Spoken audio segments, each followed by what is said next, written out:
Inilabas na ng GMA Network ang pinakabagong teaser ng upcoming GMA Prime teleserye ng mga batang Riles.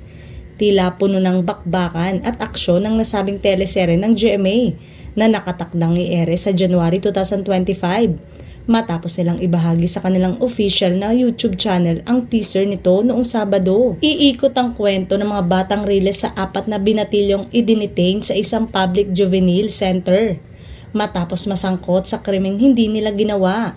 Sa pagpapatuloy ng kanilang storya, nakatakda raw nilang hanapin at panagutin ang tunay na may salarin upang linisin ang kanilang mga pangalan.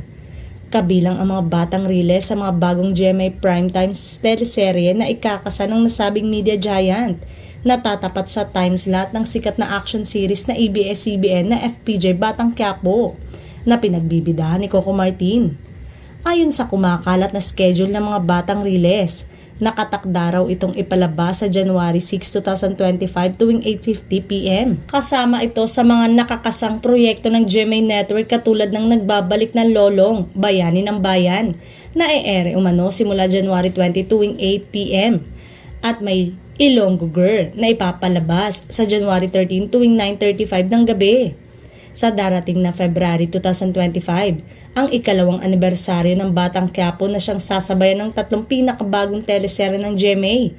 Ito na kaya ang magpapatumba sa ratings ni Tanggol.